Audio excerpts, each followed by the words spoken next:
স্কুলে ফর্মটা fill up করে জমা দিতে বেশ খানিকটা দেরি হয়ে গেল রতনের। সে একজন এইচএস পরীক্ষার্থী। যাবতীয় কাজ শেষ করে স্কুল থেকে বেরিয়ে সে তাড়াতাড়ি বাস স্ট্যান্ডের দিকে এগিয়ে গেল।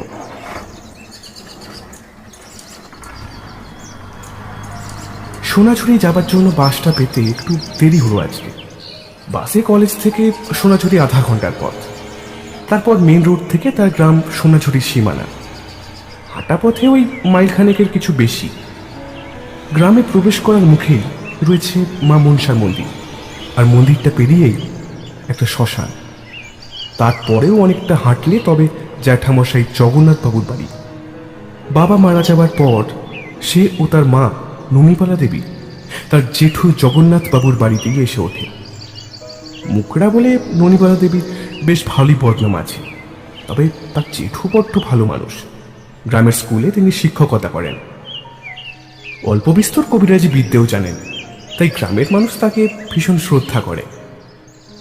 নিজের ভাইয়ের অকাল মৃত্যুর পর তিনি তার ভাইপো রতনকে নিজের সন্তানের থেকেও বেশি ভালোবাসেন। আজ সকালে কলেজ যাওয়ার আগে থেকেই বারবার বাধা আসছিল। জেঠিমা দরজার বাইরে দাঁড়িয়ে বলেছিলেন, বাবা রতন, আজকে যেতেই হবে? প্রত্যুত্তরে রতন অনুনয়ের সুরে বলেছিল, হ্যাঁ গো, আজ যেতেই হবে জেঠিমা। আজ ফর্ম জমা দেওয়ার শেষ দিন। আজকে না গেলে এবার এইচএস পরীক্ষায় বসতে পারবো না। তার জেঠিমা খুব ঠান্ডা মাথার মহিলা। রতনকে তিনি ভীষণ স্নেহ করেন।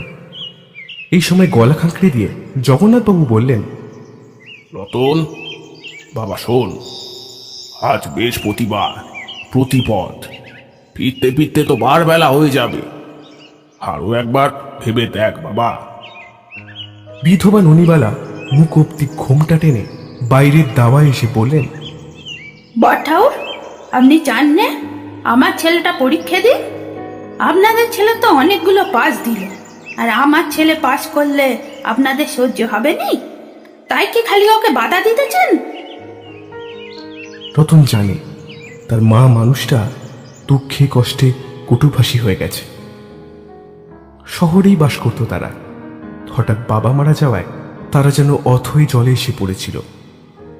সেই সময় তার জ্যাঠামশাই জগন্নাথ ভট্টাচার্যের হাত তাদের মাথার উপরে ছিল, ঠিক যেন বটবৃক্ষের মতো। তার সুবিশাল ছায়ায় রতন নিশ্চিন্তে পড়াশোনা চালিয়ে যেতে পেরেছে। তিনি না থাকলে যে কি হতো তা রতন ভাবতেও পারে না। তার মা অবশ্য অল্প পড়াশোনা করেছিলেন, কিন্তু দীর্ঘদিন শহরে বসবাস করার কারণে হোক বা আধুনিকতার সংস্পর্শে সেই হোক, এই গ্রাম্য কুসংস্কার নিয়মনীতি তার মায়ের ভালো লাগতো না। দীর্ঘ নিঃশ্বাস ফেলল রতন। জীবন কখন কাকে কোথায় নিয়ে যায় কেউ জানে না। বাস থেকে নামার পর কিছু মানুষ থাকলেও একটু পরেই যে যা নিজের পথে চলে যায়। প্রচণ্ড রোদ্দুর, জনহীন পথে একাই চলেছে সে। হালকা গরম হাওয়ার ঝাপট গায়ে লাগছে। পাশের জমিগুলোতেও কেউ নেই, সবাই দুপুরে খাবার খেতে গেছে। দূরে গ্রামের মন্দিরের চূড়ো দেখে স্বস্তির নিঃশ্বাস ফেলল রতন। তাড়াতাড়ি পা চালাতে লাগলো। মন্দিরটা পেরোলেই শ্মশান। এবার শ্মশানের মধ্যে দিয়ে গেলে অনেকটাই তাড়াতাড়ি গ্রামে পৌঁছানো যাবে। রতন খানিক ভেবে সেই পথই ধরল। মনে মনে নিজেই বলল, বিজ্ঞানের চোখেও জেঠু এসব বিশ্বাস করে? পথ চলতে চলতে হঠাৎ খটখট শব্দ শুনে তার মনে হলো পিছনে কেউ যেন আসছে। কাউকে সঙ্গী হিসাবে পাবে ভেবেই তার বেশ ভালো লাগে, কিন্তু পিছনের দিকে যখন রতন তাকায় সে কাউকেই দেখতে পায় না। কি ব্যাপার? মনে হলো পিছনে কেউ। ধুর, যত সব মনের ভুল। দুপুরের তীব্র তাপে ঝলসে যাচ্ছে যেন সবকিছু। গ্রামের নির্জন পথ, তপ্ত গরম হাওয়ায় কখনো পাতায় পাতা খসে খসখস আওয়াজ শোনা যাচ্ছে, যেন শুকনো পাতা মারিয়ে কেউ পথ চলছে। প্রচণ্ড গরমে তার মাথাটা কেমন ঝিমঝিম করতে শুরু করে। সে আরো জোরে হাঁটতে থাকে। হঠাৎ তার মনে হয় কেউ যেন বলছে, তা দুপুরবেলায় এই পথে? হ্যাঁ, রতন থমকে দাঁড়ায়, চারদিকে তাকিয়ে দেখে কেউ কোথাও নেই। এবার তার কেমন ভয় ভয় করতে শুরু করে। সামনের দিকে মুখ ফিরিয়ে চলতে শুরু করতেই সে চমকে ওঠে। দেখে একটা মেয়ে মানুষ লাল পাড় সাদা শাড়ি পরে কলসি হাতে নিয়ে যাচ্ছে। রতন মনে মনে ভাবে, এতটা সময় এলো অথচ তখন তো কই কেউ ছিল না। এবার একটু সাহস করে সে ডাক দেয়, শুনছেন? শুনছেন? ও দিদি, শুনছেন? মেয়েটি না দাঁড়িয়েই হাঁটতে থাকে। রতন যত তাড়াতাড়ি যাওয়ার চেষ্টা করে, মেয়েটিও যেন আরো দ্রুত চলতে থাকে, যেন সে হাওয়ায় উড়ে উড়ে যাচ্ছে। হঠাৎ আবার রতনের কানে আসে, এই যে এত তাড়া কিসে? দাঁড়াও। কে কে? এবার রতন চমকে ফিরে তাকায়। না, যতদূর চোখ যায় শুধু ধু ধু করা লাল মাটির পথ, কেউ কোথাও নেই। ভয়ে ভিতরটা শুকিয়ে যায় রতনের। নিঃসঙ্গ পথগুলো যেন বড় বেশি দীর্ঘ, শেষ আর হচ্ছে না। এক জায়গায় রাস্তাটা দুভাগে ভাগ হয়ে গেছে। রতন বাম দিকের পথ ধরে চলতে থাকে। মেয়েটাকে আর দেখতে পায় না সে। হঠাৎ করেই যেন কেমন উধাও হয়ে গেল। এবার রতন একটু জিরোবার জন্য সামনের বটগাছের ছায়ায় বসে। ক্লান্তিতে তার দুই চোখ বন্ধ হয়ে আসে।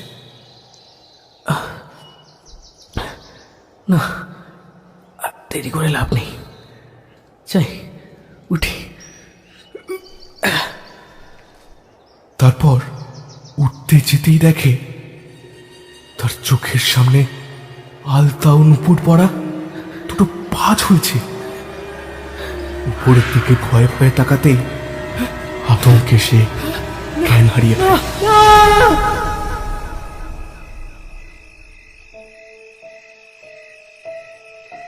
এদিকে রতনের দেরি হচ্ছে দেখে তার জেঠু অস্থির হয়ে ওঠেন। তিনি রতনকে খোঁজার জন্য লোক পাঠান। পথের মধ্যে জ্ঞানহীন রতনকে খুঁজে পাওয়া যায়। তারা তাকে বাড়িতে নিয়ে আসে। সন্ধেতে যখন রতনের জ্ঞান ফেরে, সে কিছু বলার চেষ্টা করে, কিন্তু ঠিক বলতে পারে না, কথা জড়িয়ে যায়। খানিক ধাতস্থ হয়ে ভয়ে ভয়ে চারদিকে তাকিয়ে সে বলে ওঠে, তেনারা আছে, তেনারা আছে, আছে, আছে। রতনের এই কথায় জগন্নাথবাবুর কপালে একটা ভাঁজ দেখা যায়। লোক মুখে অনেক কথাই তিনি শুনেছেন আগে। শ্মশানের ওই পথে অনেক সময় অদ্ভুত কিছু দেখা যায়। রাত্রির বাড়তেই রতনের গায়ে ধুম জ্বর আসে, চোখ মুখ বসে যায়। সারা রাত রতনের শিয়রে বসে তিনি এক মনে গায়ত্রী মন্ত্র জপ করতে থাকেন। পরদিন হাসপাতালে নিয়ে গেলে ডাক্তারেরা জানায় যে রতনের শরীরে রক্তাল্পতা দেখা দিয়েছে। এই কথা শুনে এবার জগন্নাথবাবুর মুখ একটু গম্ভীর হয়ে ওঠে। এসব লক্ষণ দেখে তার মন যেন বলে ওঠে, এ শুধু অসুস্থতা নয়। তাই ঘরে ফিরে এসে তিনি সেদিন যজ্ঞ ও পূজার আয়োজন করেন। তার পরিচিত আরেকজন যজমানও আসেন। কাত্রবন্ধনী দিয়ে পূজার আসনে বসেন তারা। গৃহশান্তির পূজা নির্বিঘ্নেই শেষ হয়। জগন্নাথবাবু তার স্ত্রীকে বলেন, শোনো, এই মন্ত্র পুত সুতো রতনের হাতে বাঁধতে হবে। আমার বিশ্বাস কোনো শক্তিশালী বিদেহী আত্মা ওকে বশ করেছে। কিসব বলছো তুমি? চিন্তার কিছু নেই, যতক্ষণ এই সুতো ওর শরীরে টিকে থাকবে ওর কিচ্ছু হবে না। আমি কাল নিজে গিয়ে ওকে দিয়ে আসবো। পরদিন সকালে জগন্নাথবাবু নিজেই হাসপাতালে গিয়ে সেই সুতো রতনের গলায় পরিয়ে দিলেন। তারপর রতনের মা ননিবালাকে বললেন, ছোট বৌমা, দেখো এই সুতো যেন কোনো মতে 7 দিনের আগে না খোলা হয়, মনে রেখো কথাটা। রতনের মা হাসপাতালে ছেলের সাথে থাকার অনুমতি পেয়েছিলেন। তখন সাল 1970। গ্রামে তখনও বৈদ্যুতিক আলো পৌঁছায়নি। বাঁকুড়া জেলার সীমান্তে অবস্থিত ছোট্ট গ্রাম সোনাঝুরি। সেই গ্রামেই পিতৃপুরুষের ভিটে জগন্নাথবাবুর। রতনের এই ঘটনায় গ্রামের অনেকেই বেশ ভয় পেয়ে গিয়েছিল। এ যেন গ্রামের নিস্তরঙ্গ জীবনে এক আলোড়নের সৃষ্টি করেছে। 7 দিনের দিন ডাক্তারবাবু এসে বলেন তারা পরের দিনই রতনকে ছেড়ে দেবে হাসপাতাল থেকে। কিন্তু হাসপাতালের সেই শেষ রাতটা ছিল বড় অন্যরকম। সেদিন বড় ফ্যাপসা গুমট গরম, একটু বাতাস বইছে না।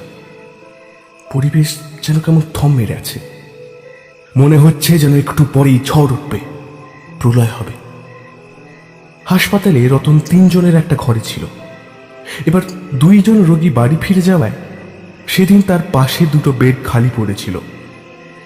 ঘরের টিমটিমে মোমবাতির আলো যেন নিজেই অন্ধকার দূর করতে না পারার লজ্জায় মিলিয়ে গিয়েছে।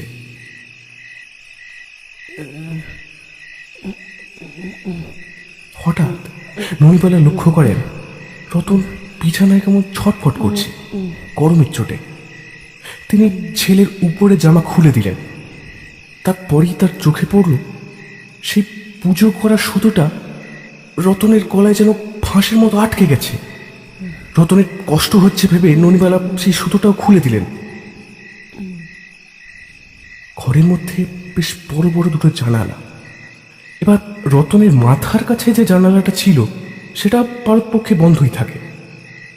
গুমট গরমের কারণে চেষ্টা চরিত্র করে ননিবালা কোনোভাবে জানলাটা খুলে ফেললেন।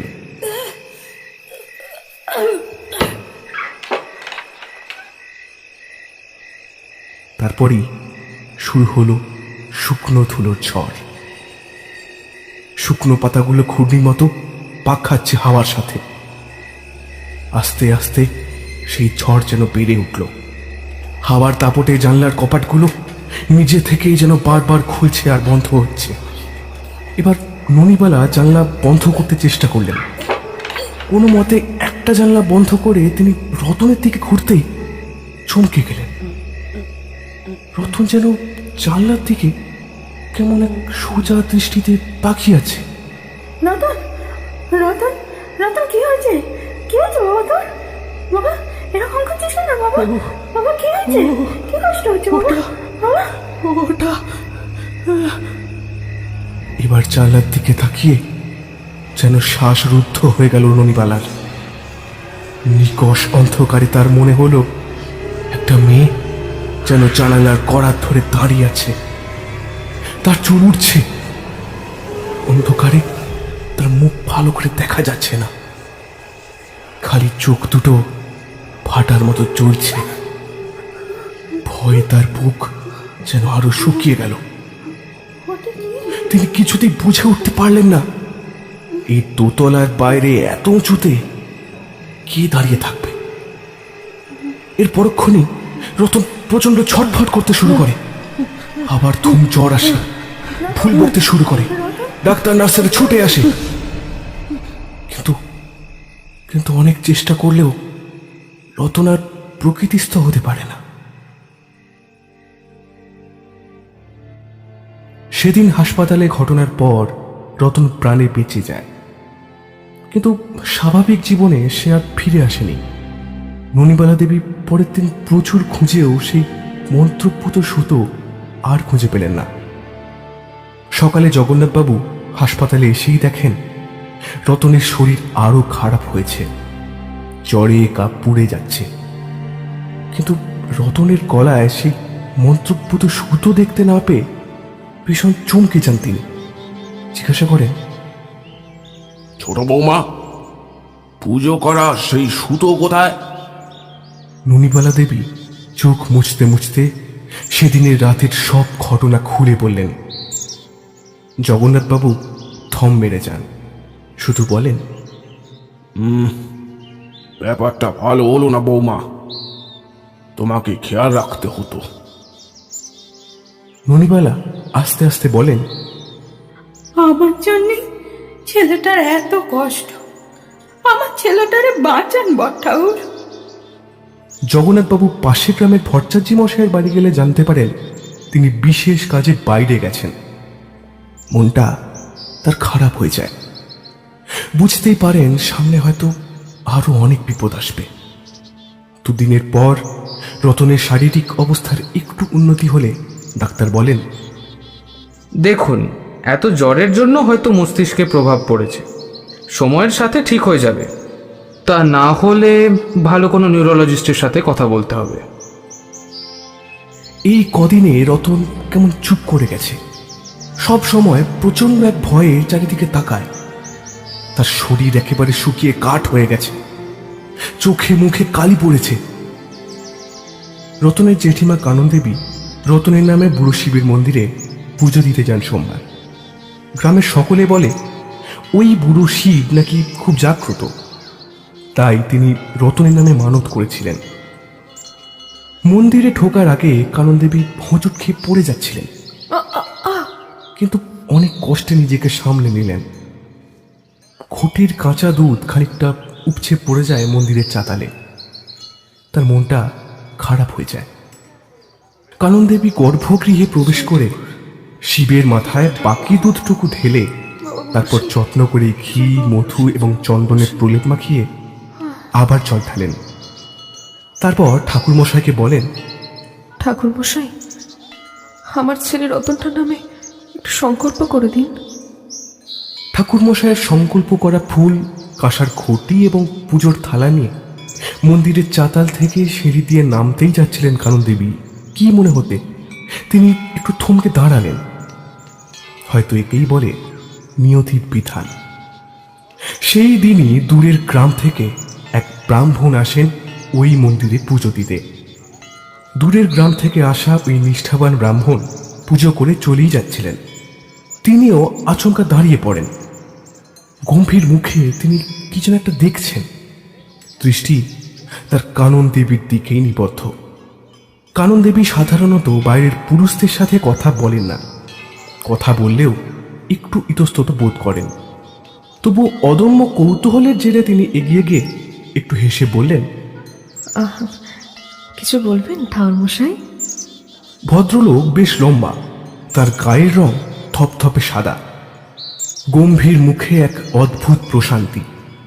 তার পরনে সাদা রঙের ধুতি ও গায়ে উত্তরীয়। একটু ইতস্তত করে তিনি বলে ওঠেন, কিছু কথা ছিল মা জননী, আপনি একবার মন্দিরের ভিতরে চলুন। কানন দেবী মন্দিরের ভিতরে প্রবেশ করতেই তিনি একটু কোণার দিকে গিয়ে দাঁড়ালেন। তখনও কিছু মহিলা মন্দিরে পুজো দিতে আসছেন। কিছু অসুবিধার জন্য বাড়িতে কথাটা বললাম না। আচ্ছা মা, আপনার ঘরে কি কারোর খুব বিপদ?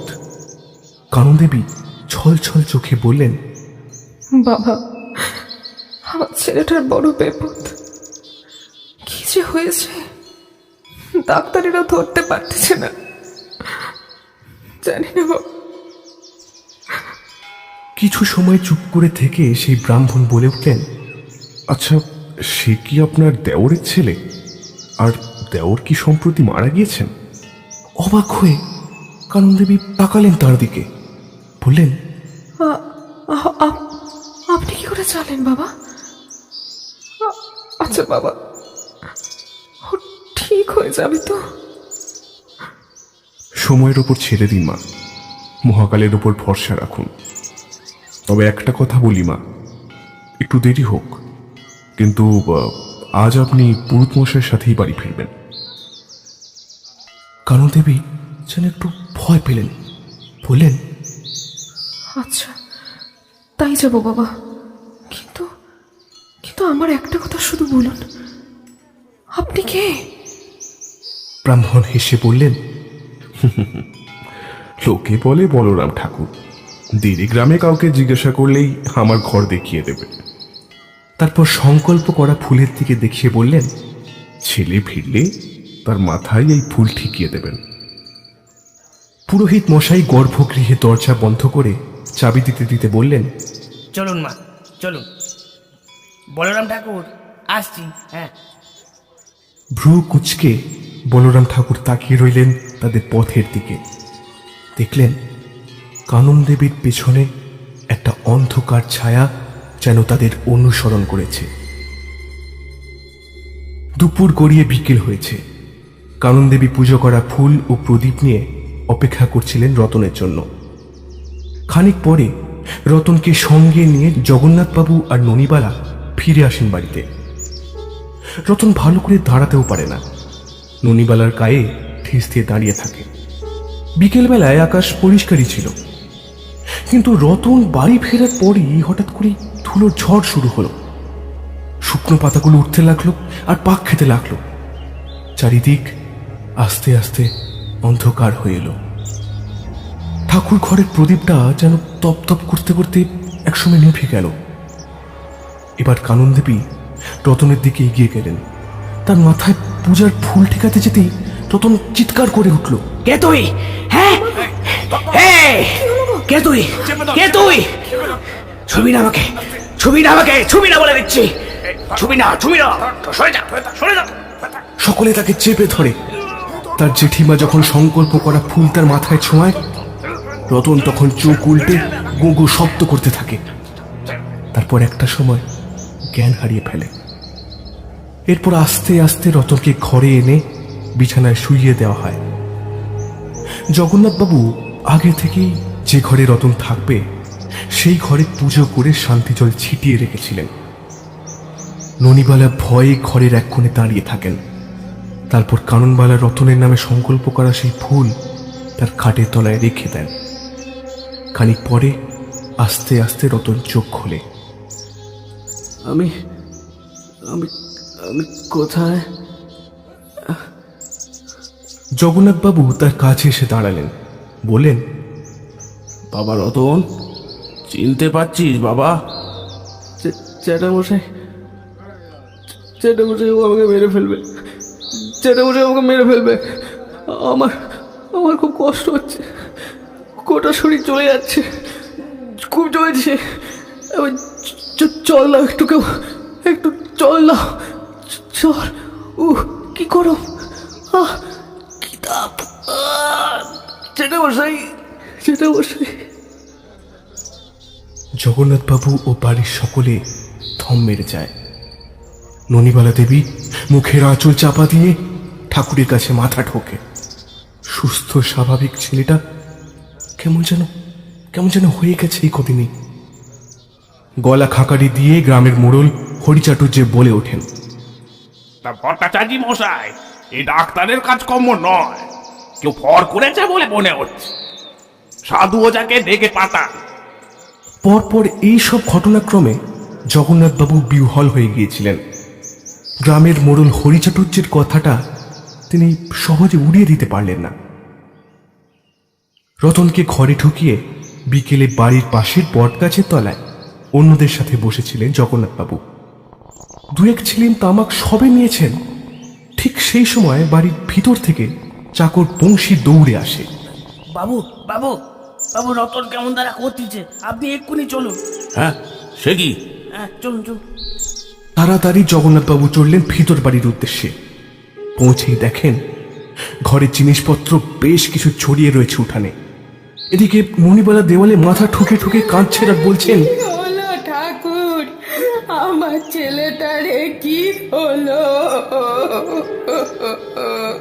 এবার জগন্নাথবাবুকে দেখে ননিবালা তীর বেগে দৌড়ে এলেন।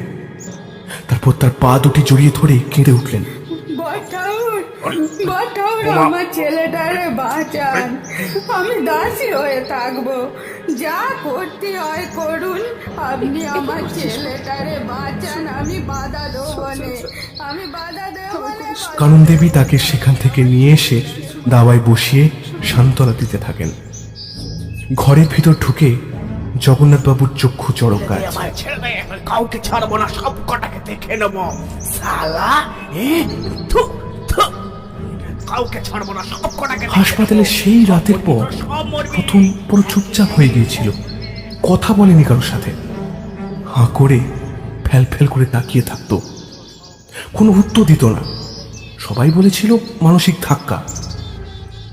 কিন্তু আজকের রতনকে দেখে তার বুকে রক্ত জল হয়ে গেল। তিনি খানিক আগে বাইরে বেরোনোর সময় এই ঘরটা মন্ত্র পড়ে বন্ধন করতে ভুলে গিয়েছিলেন। পরপর সব ঘটনার চক্করে তার নিজের মাথারও ঠিক নেই। রতন নাকি জেগে উঠেই পাগলের মতো বাইরে বেরিয়ে আসে। তারপর হাতের সামনে যা পায় তাই ছুঁড়তে থাকে। সেই সময় তাদের খেতে কাজ করা কিছু চাষি এসেছিল হিসেবের জন্য। তারাই প্রথমে রতনকে ধরে। ততক্ষণে পাশের বাড়ির ছেলেরা এসে ওকে সামলানোর চেষ্টা করে। 4 জন জোয়ান বেটা ছেলে মিলেও রতনকে ধরে রাখতে পারে না। কোনো রকমে রতনকে জোর করে তারা আটকে রাখে। রতনের চোখ দুটো লাল টকটকে, যেন ভাটার মতো জ্বলছে।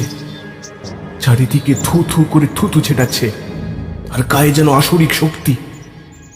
এবার জ্যাঠাকে দেখতে পেয়ে সে বলে ওঠে, এই এই এই শালা ভরচাচ, আমার ছেড়ে দিতে বল, আমার ছেড়ে দিতে বল, নাহলে শালা সব কটাকে শেষ করে দেবো। ছাড় ছাড়, ছেড়ে দিতে বল আমাকে, দেখে নেবো সব কটাকে। ছেড়ে দে, ছেড়ে দে। এই বলে সে হাঁপাতে থাকে। তার মুখ দিয়ে লালা গড়িয়ে পড়ে। তারপর হঠাৎই পাগলের মতো হেসে ওঠে সে।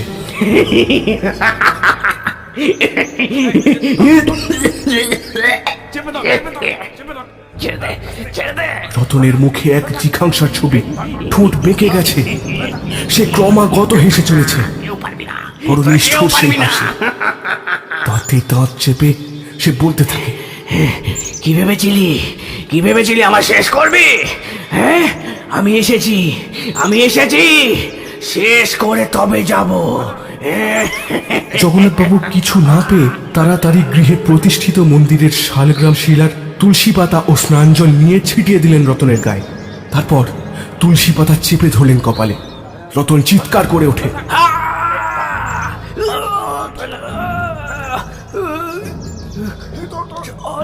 তারপর ধীরে ধীরে রতন নেতিয়ে পড়ে। জগন্নাথবাবু ঘরের বাইরে বেরিয়ে আসেন। দাবায় ননিবালাকে উদ্দেশ্য করে একটু কঠিনভাবেই বলেন, ছোট বৌমা, এই সময় কান্নাকাটির নয়, এ খুব কঠিন সময়। তাড়াতাড়ি শুদ্ধ হয়ে ঠাকুর ঘরে এসো। বড় ভাসুরের এই কঠিন স্বর ননিবালা আগে শোনেনি। তাড়াতাড়ি হাত পা ধুয়ে কাপড় ছেড়ে তিনি জগন্নাথবাবুর কাছে এলেন। ঠাকুর ঘরে পুজোর ব্যবস্থা করো। বড় যাকে জিজ্ঞাসা করে নিও কি কি লাগবে। জগন্নাথবাবু নিজেও শুদ্ধ সত্য হয়ে পুজো সেরে জপ করতে বসলেন। অল্প কিছু বিদ্যে তার আছে। নিজের গাত্রবন্ধন করলেন। মন্ত্র পড়ে তিল ও সরিষা রতনের ঘরের চারপাশে ছড়িয়ে দিয়ে তাকে বেঁধে দিলেন। একটা মোটা দড়ি দিয়ে রতনকে শক্ত করে বাঁধা হলো। জগন্নাথবাবুর চোখ জলে ভিজে আসে। তার আদরের ভাইয়ের এইটি শেষ চিহ্ন, আর একেই তিনি পারছেন না রক্ষা করতে। তার 2 চোখ দিয়ে অবিরল ধারায় জল গড়িয়ে পড়ে। ননিবালা অবাক হয়ে তাকিয়ে থাকেন। নিজের ভাইয়ের মৃত্যু সংবাদ শোনার পরেও যে মানুষের চোখে জল আসেনি, শক্ত হয়ে তিনি তখন পরিবারের পাশে দাঁড়িয়েছিলেন, সেই মানুষ আজ ভেঙে পড়েছে মনে মনে। ভাই পড়েই কষ্টে তার 2 চোখ জলে পূর্ণ। সোনাঝুরি খুব ছোট গ্রাম না হলেও খুব বড় গ্রামও নয়। গ্রামের শুরুতেই মা মনসার মন্দির, পশ্চিম দিকে বড় শ্মশান। আশেপাশে গ্রামের লোক এই শ্মশানেই আসে দাহ করার জন্য। মনসা মন্দির থেকে বেশ কিছুটা এগিয়ে যেতেই একটা বড় দিঘি পড়ে। স্বাধীনতার প্রাক্কালে গ্রামের জমিদার মদনমোহন রায় এই দিঘি খনন করিয়েছিলেন। প্রচন্ড গ্রীষ্মের দাবদাহেও এর জল শুকিয়ে যায় না।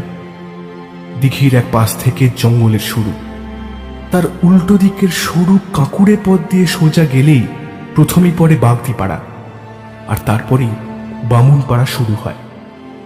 সন্ধে হতে না হতেই নেমে আসে অন্ধকার। আর খানিক রাত বাড়ার সাথে সাথেই যে যার ঘরে খাওয়া দাওয়া সেরে দৌড় দিয়ে শুয়ে পড়ে। রতনের ঘটনাটি লোকমুখে ছড়িয়ে পড়েছে সর্বত্র। সেদিন সন্ধে নামার সাথে সাথেই গ্রামের পথ জনশূন্য হয়ে গেল। রতনের মতো শান্ত ছেলের এই পরিবর্তনে যতটা না সবাই আশ্চর্য, তার থেকেও বেশি তারা ভীত। গ্রামবাসীদের মধ্যে এক অজানা ভয়ের সঞ্চার হয়েছে। এই বামুনপাড়ার একদম শেষের কোণের ঘরটি হলো জগন্নাথবাবুর। ভাইপো রতনের অস্বাভাবিক আচরণে তিনি চিন্তান্বিত। সেদিন মন্ত্র দিয়ে ঘর বেঁধে দিলেও তিনি জানতেন বেশি সময় এই মন্ত্রের শক্তি থাকবে না। সেই রাতটুকু ঠাকুর ঠাকুর করে পার করে পরদিন খুব ভোরে উঠেই তিনি আগে স্নান সেরে পুজোয় বসলেন। মনোযোগ দেবার চেষ্টা করলেও রতনের মুখখানি বারবার ভেসে আসছিল তার সামনে। হঠাৎ বিদ্যুতের চমকের মতো মনে পড়ল গ্রামের মোড়ল হরিচাটুর্যের কথা। কৃতজ্ঞ চোখে রাধা মাধবের পায়ে মাথা ঠুকে প্রণাম করলেন। তখনও আকাশ অন্ধকার হয়ে আছে, ভোরের আলো ফোটেনি। পুজো করা ফুল নিলেন সাজিতে। মন্ত্র পড়তে পড়তে তিল সর্ষে ছড়িয়ে দিলেন রতনের ঘরের ভিতরে ও বাইরে। পুজো করা ফুল ঘরের চার কোণায় ও রতনের খাটের তলায় রেখে দিলেন। ততক্ষণে কানন দেবী ও ননিবালা এসে উপস্থিত হয়েছেন। রাত ভোর তাদের ঘুম আসেনি। ভোরের দিকে একটু চোখ লেগে গিয়েছিল। জগন্নাথবাবু নিশ্চুপে বেরিয়ে যান ঘর থেকে। তারপর কানন দেবীকে বলেন, দুটো মুড়ি বাতাসা দাও তো, বাইরে যাব। উত্তরে কানন দেবী বললেন, নে এসে দিচ্ছি। বলছি, আপনার সাথে দুখান কথা ছিল। পরে শুনবো, আগে খাবার দাও, বেরোতে হবে। কানন দেবী স্নান সেরে জগন্নাথবাবুকে মুড়ি বাতাসা দিলেন। অল্প কিছু খেয়ে তিনি আবার বললেন, শোনো, রতনের হাত পা যেন কেউ না খোলে, এইভাবেই খাইয়ে দিও। পাশের বাড়ির খোকনকে বলেছি, ও থাকবে। কখন ফিরবেন? চলে আসবো তাড়াতাড়ি, চিন্তা করো না। জগন্নাথবাবুর থমথমে মুখের দিকে তাকিয়ে কানন দেবী আরেকটা কিছু বলতে গিয়েও চুপ করে গেলেন। স্বামীর এই গম্ভীর মুখ তারপরও চেনা। জগন্নাথবাবু গ্রামের পথ দিয়ে চলেছেন তাড়াতাড়ি করে। চোখ মুখে তার অনিদ্রা দুশ্চিন্তার ছাপ স্পষ্ট। তাকে যেতে হবে পাশের জোড়াদিঘির গ্রামে। সেখানেই সেই সাধু ওঝার বাড়ি। মাথার উপরে সূর্য তার প্রখর তাপ ছড়াচ্ছে। খোঁজ খবর করতে করতেই তিনি পৌঁছে গেলেন ওঝার বাড়ি। মাটির বাড়ি, দরমার বেড়া দেওয়া। বাইরে থেকেই জগন্নাথবাবু ডাকতে লাগলেন, বলি, সাধুজি আছেন? সাধুজি? খানিক পরে একজন পুরুষ মানুষ বেরিয়ে এলেন। তার গায়ের রং মিশ কালো, পরনে ময়লা ছোট ধুতি। বললেন, কে আপনি? কোত্থেকে এইছেন? হাত জোর করে জগন্নাথবাবু বললেন, আমি সোনাঝুরি নিবাসী, সৎ ব্রাহ্মণ জগন্নাথ ভট্টাচার্য। ওই গ্রামের স্কুলেই পড়াই, আর অল্প স্বল্প পূজা পাশা করি। আমার বড় বিপদ সাধুজি, আমার ভাইপোর বড় বিপদ। আপনি যদি কিছু করেন। জগন্নাথবাবুর মুখে সব কথা শুনে সাধুজি বললেন, আশা কর্তা, আমি কাল সকালেই যাব। আপনি আজ বাড়ি যান, সাবধানে থাকবেন। দেখি কি করতে পারি। সাধুর কথা শুনে বাড়ি ফিরে আসেন জগন্নাথবাবু। ফিরতে ফিরতে বেলা পড়ে আসে। বাড়ি ফিরে শোনেন রতন নাকি তার মায়ের হাতে কামড়ে দিয়েছে যখন তার মা তাকে খাওয়াতে গিয়েছিল। তিনি কানন দেবীকে সবকিছু খুলে বললেন। একটা ক্ষীণ আশার আলো যেন দেখতে পেলেন দুজনেই।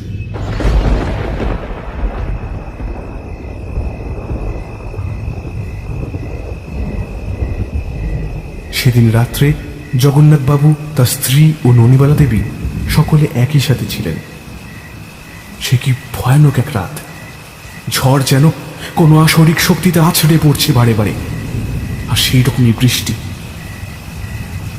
চারিদিক খুটখুটে অন্ধকার। কোন অপশক্তি যেন তার সমস্ত শক্তি নিয়ে হাজির হয়েছে আজ। পাশের ঘর থেকে রতনের কখনো কান্না তো কখনো হুঙ্কার কানে আসছে। হাওয়ার দাপটে প্রদীপ হারিকেন সব নিভে গেছে। রাধা গোবিন্দের নাম নিয়ে তারা তিনজনে বসে আছেন। জগন্নাথবাবু এক মনে ইষ্টদেবের জপ করে চলেছেন এই বিপদ থেকে উদ্ধারের জন্য।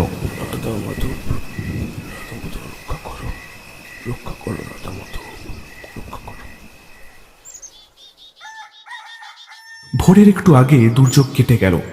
পূবাকাশে দেখা দিল রক্তিমাভা। কানন দেবী ও ননিবালা আশেপাশের নোংরা পরিষ্কার করে এঁটো বাসন মেজে ঘরের বাইরে চারিদিকে গোবর ছড়া দিয়ে শুদ্ধ করে নাইতে গেলেন। পুজোর জোগাড় করে জগন্নাথবাবু নিত্য পূজা সেরে নিলেন।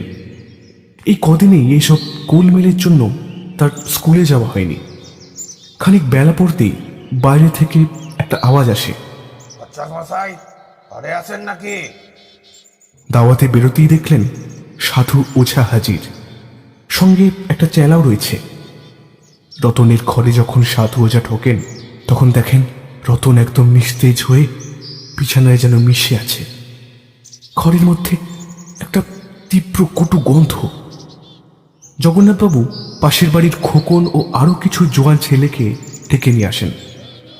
সবকিছু দেখে এবার সাধুজি বললেন, কর্তা, একে আগে পরিষ্কার করে সব জামা কাপড় পরান, তারপর সব শুরু হবে। তারা সকলে রতনকে ওই দড়ি দিয়ে বাঁধা অবস্থাতেই স্নান করিয়ে পরিষ্কার করে।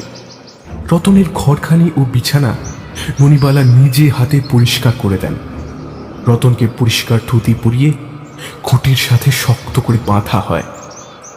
সাধু ওঝা চামড় দোলাতে দোলাতে লঙ্কা ও সর্ষে পোড়া ধোঁয়া দিয়ে বলে ওঠেন, বল তুই কে, কেন এসেছিস?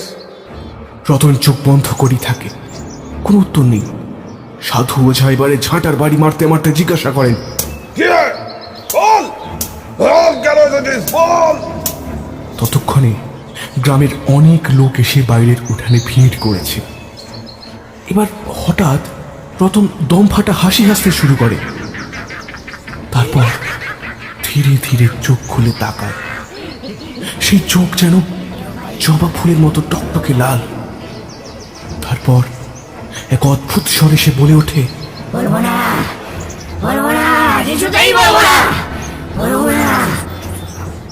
সাধু ওঝা নিজের মতো মন্ত্র পড়ে বিড়বিড় করতে থাকে, কিন্তু রতন নির্বিকার চিত্তে দাঁড়িয়ে থাকে।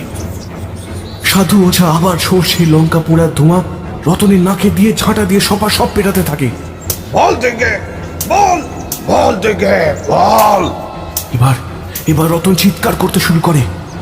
তারপর হাঁপাতে হাঁপাতে বলে,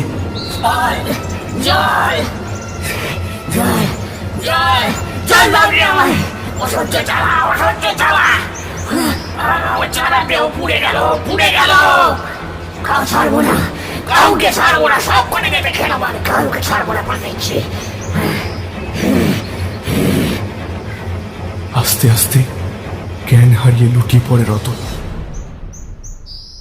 জগন্নাথবাবুর চোখ ফেটে জল বেরিয়ে আসে। ছেলেটার গোটা গায়ে কালশিটে, কিছু কিছু জায়গা কেটেও গিয়েছে, রক্ত ঝরছে। সাধু ওঝা অনেক কিছু করার পরও যখন কিছুতেই কিছু হলো না, তখন মাথা নিচু করে তিনি বললেন, কর্তা ক্ষমা করেন, এ বড় শক্তিশালী পেরেত, এরে সারানো আমার কম না কর্তা। আপনি কোনো বড় গুণিনের খোঁজ করুন। গ্রামের লোকজনের মধ্যে একটা গুঞ্জন শুরু হলো। মোড়ল হরিচাটুর্যে জগন্নাথবাবুকে ডেকে বললেন, এইসব ভূত প্রেতকে গ্রামে কি করে রাখি ভট্টাচ মশাই? হ্যাঁ, আপনি তাড়াতাড়ি কিছু ব্যবস্থা করুন, নইলে অন্য কিছু ভাবতে হবে। কারো খেতি টেতি হয়ে গেলে আমাকে তো তার উত্তর দিতে হবে। জগন্নাথবাবু পাষাণের মতো দাঁড়িয়ে রইলেন। তার নিজের ছেলেকে তিনি তাড় করেছেন, কিন্তু দূর দেশ থেকে আসতে তারও সময় লাগবে। রতনকে নিজের সন্তানের চেয়েও বেশি ভালোবেসে বুকে জড়িয়ে রেখেছিলেন তিনি। তার এরকম অবস্থা তিনি কিছুতেই মেনে নিতে পারছেন না। সাথে সাথে গ্রামের মোড়লের ওই কথাগুলো তার বুকে যেন শেলের মতো বিঁধছে। সেদিন সন্ধেবেলায় পুজো শেষে বিষণ্ণ বদনে দাওয়াতে বসেছিলেন জগন্নাথবাবু। কাননদেবী এসে বললেন, বলছি খেতে দেব? মন যাচ্ছে না গিন্নি, মন যাচ্ছে না। আপনারা একটা কথা কইব? বলো। সেদিন ওই মন্দিরে গেছিলাম না, সেখানে পুজো দেবার পরে এক বামুন ঠাউরের সাথে দেখা হয়েছিল। নাম বলেন ওই দেড়ে গ্রামের বলরাম ঠাউর। সবিস্তারে সেদিনের সব কথা বললেন কাননদেবী। সব শুনে জগন্নাথবাবু বললেন, বলছো যখন যাব, এমনিতেও গ্রামের বাস্তু তুলে দিতে হবে। একটা দীর্ঘশ্বাস ছেড়ে তিনি আবার বলে উঠলেন, এ বয়সে কোথায় যে যাব এই ভিটা মাটি ছেড়ে জানি নে, দেখি একবার শেষ চেষ্টা করে। সামনের এই অন্ধকার কি করে দূর হবে সত্যি জানা নেই জগন্নাথবাবুর। দিন দিন যেন অন্ধকার আরো ঘনীভূত হচ্ছে। হরিচাটুর্যের কথা শোনার পর থেকে জগন্নাথবাবুর মনোবল একদম ভেঙে গিয়েছে। তার 7 পুরুষের ভিটে মাটি কি করে সব ফেলে তিনি চলে যাবেন? সারা রাত 2 চোখের পাতা এক করতে পারলেন না জগন্নাথবাবু। পাশের ঘর থেকে মাঝে মধ্যেই রতনের গলা থেকে জান্তব স্বর বেরোচ্ছে, কখনো বা কানে আসছে ইনিয়ে বিনিয়ে কান্নার শব্দ। মনটা তার আজ বড় আকুল হয়ে উঠেছে। তিনি রাধা মাধবের কথা স্মরণ করে মাথায় জোর হাত ঠেকালেন। ভোর হতেই আসক্ত শরীরটাকে টেনে বাইরে আসতেই জগন্নাথবাবু দেখলেন তার স্ত্রী ও ননিবালা বাইরে দাওয়াতেই বসে আছে। ভাসুরকে দেখে মাথায় ঘোমটা দেয় ননিবালা। দিনের কাজ শুরু করে যে যার মতো। মন্দিরে ঠাকুরকে ফুল জল দিয়ে প্রণাম করতে করতে জগন্নাথবাবু বলে ওঠেন, কার পাপে সব হচ্ছে ঠাকুর, আমি আর পারিনি। সকাল সকাল জগন্নাথবাবু বামুনপাড়াতে হরিচাটুর্যের বাড়িতে যান। চাটুর্য মশাই বই আছেন নাকি? চাটুর্য গিন্নি জগন্নাথবাবুকে দেখেই ভূত দেখার মতো চমকে উঠলেন। মাগো! তারপর এক কোলা ঘোমটা টেনে গজগজ করতে করতে বলে উঠলেন, সকাল সকাল কার মুখ দেখতে হচ্ছে? বুঝি তোমার আর কাজ নেই? এবার চাটুর্য মশাই বেরিয়ে আসতেই বিনীত স্বরে জগন্নাথবাবু তাকে বললেন, সকালই এলুম, আসলে একটু বাইরে যেতে হবে। বলছি চাটুর্যদা, যদি 3-15 আরো সময় দেন, ধার হিসেবেই দিন, তাতে যদি কিছু লাগে। চকচক করে ওঠে হরিচাটুর্যের চোখ। গলা খাকারি দিয়ে বলে ওঠে, ঠিক আছে, সব হাওয়া বাতাস লাগা লোক গ্রামে থাকা মানি তো বিপদ ভট্টাচার্য মশাই। ঠিক আছে, তবে আপনি যা বলছেন দেখি কি করতে পারি। অপমানে জগন্নাথবাবুর মুখ চোখ লাল হয়ে যায়। তিনি ঘরে চলে আসেন। তারপর তার গিন্নিকে বললেন, এনে তোমার ওই গলার হাড়খানা দাও তো। কাননদেবীর দ্বিরুক্তি না করে গলার সোনার মোটর হারটি কর্তার হাতে দিয়ে বললেন, এতে যদি রতন থাকতে পায় আমার কোনো দুঃখ নেই গো। হরিচাটুর্যের বাড়ি গিয়ে সেই হাড়খানি তাকে দিয়ে আসে জগন্নাথবাবু। সেদিন সকালেই বটতলায় বসে পঞ্চায়েতের আসর। হরিচাটুর্য বলেন, আমাদের গ্রামের ছেলে হাওয়া বাতাস লেগেছে, কিন্তু ভট্টাচার্য ঠাকুর এখনই কোথায় যাবে, তাই ওনাদের কদিন সময় দিলাম। গ্রামে একসাথেই থাকি, একটু তো করতেই হবে। কি বলো? জগন্নাথবাবু শুকনো মুখে দাঁড়িয়ে থাকেন। সভা শেষ হলে বাড়ি ফিরে এসে ভাতে ভাত খেয়ে তিনি বলেন, এনে ছাতাটা দাও তো। এই ভর রাতে কোথায় যাচ্ছেন আপনি? একবার ওই গ্রামে যাই, যদি কিছু হয়। আর বলছি শোনো, রাত্রিরে ফিরতে পারবো নি, খোকনকে বলেছি, ও দেখবে তোমাদের। সোনাঝুরি থেকে গ্রাম অনেকটাই দূর। সূর্যের তেজ প্রখর, দুপাশে ক্ষেত, মাঝখানে সরু রাস্তা। জনমানব নেই কোথাও, শুধু কেবল 2-1 গরু মোষ চড়ছে। ক্ষেত শেষ হতেই শুরু হলো এক পাশে জলাভূমি, অন্য পাশে জঙ্গল। ইষ্টদেবকে স্মরণ করতে করতে তিনি হাঁটতে থাকেন। হাঁটতে হাঁটতে শরীর যেন অবসন্ন হয়ে আসে তার। পথ বলে দেওয়ার কেউ নেই তার আশেপাশে। বাবা, গাছের ছায়ায় বসে রাধা মাধবকে স্মরণ করলেন তিনি। ঠিক সেই সময় তার কানে আসে একটা ছেলে, কালো মিশমিশে চেহারা, রোগা লিকলিকে শরীরের গড়ন। দেখলেই বোঝা যায় যে গরিব ঘর সন্তান। বেশ কিছু গরু নিয়ে যাচ্ছে। জগন্নাথবাবু তাকে ডেকে জিজ্ঞাসা করলেন, আচ্ছা বলছি দেড়ে গ্রামটা কোথায় রে বাবা? হ্যাঁ, ওই যে ওইখানে দেখেন ঠাকুর, হ্যাঁ ওইটা হচ্ছে দেড়ে গ্রাম। হ্যাঁ সত্যি খানিকটা দূরে কিছু ঘর দেখতে পাচ্ছিলেন জগন্নাথবাবু। এবার ওই ছেলেটিকে তিনি বললেন, তা বাবা তুই বলরাম ঠাকুরের বাড়ি বলতে পারবি? এককাল হেসে সে বলে, বাবা ঠাকুরকে কেনা চেনে, চলুন না আমি দেখিয়ে দিচ্ছি, চলুন। ছেলেটি একটু এগিয়ে দিয়ে তার বাড়িটা দেখিয়ে দিয়ে বলে, ওই যে ঘরটা দেখছেন, হ্যাঁ ওইটে। হ্যাঁ জগন্নাথবাবু দেখলেন বেশ ভালো একখানা বাড়ি। দেখলে মনে হয় অবস্থা বেশ ভালোই। এবার পিছনে ফিরতেই দেখেন সেই ছেলেটা উধাও। কোথায় গেল?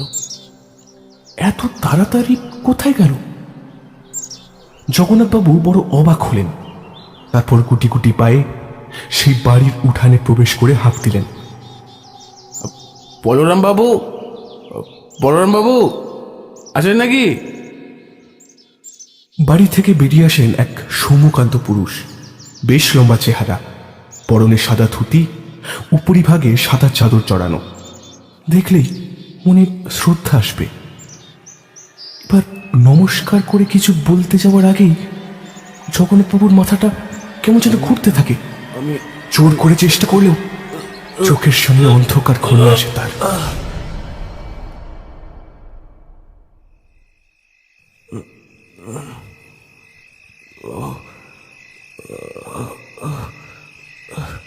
ধীরে ধীরে চোখ মেলে তাকালেন জগন্নাথবাবু। ঘোর লাগা চোখে দেখলেন ঘর অন্ধকার। খুব মিষ্টি একটা গন্ধ নাকে আসছে। আর একটা আলোক বিন্দু, আবছা আলো ছায়ায় ঘরে একটা অদ্ভুত পরিবেশ। ধীরে ধীরে তিনি উঠে বসলেন। তারপর একবার চোখ বন্ধ করে তার ভাবনাগুলোকে পুনরাবৃত্তি করলেন। আস্তে আস্তে তার সব কিছু মনে পড়ল।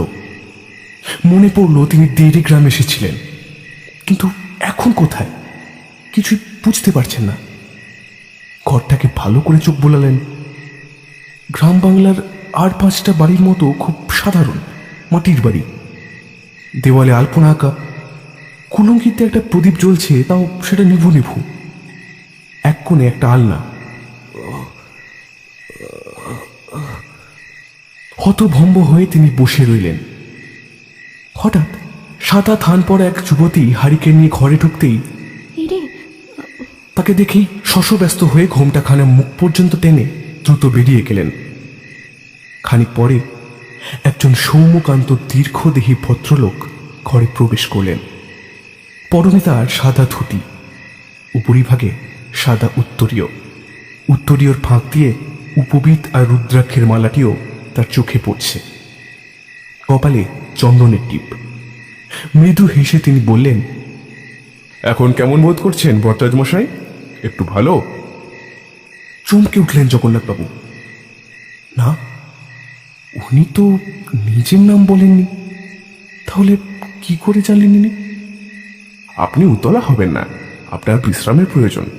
অতিরিক্ত চিন্তা স্বাস্থ্যের পক্ষে ক্ষতিকর। জগন্নাথবাবুর মনে পড়ল চেতনা লুপ্ত হবার আগে এক ঝলক একেই বোধহয় তিনি দেখেছিলেন। বাস্তব আর কল্পনা সবকিছু একাকার হয়ে গেছে তার। মনে মনে বললেন, না, এইসব ভাবার সময় এটা নয়। এখন বলরাম ঠাকুরকে খুঁজতে হবে। বাড়িতে গিন্নি ননিবালা তারা সব একা। জগন্নাথবাবু এবার মুখ খুললেন। এটা এটা কি দেড়ে গ্রাম? বলরাম ঠাকুরের বাড়ি কোথায় যদি একটু এটাই দেড়ে গ্রাম। আর আমি বলরাম মুখুজ্জে। আপনি শান্ত হন।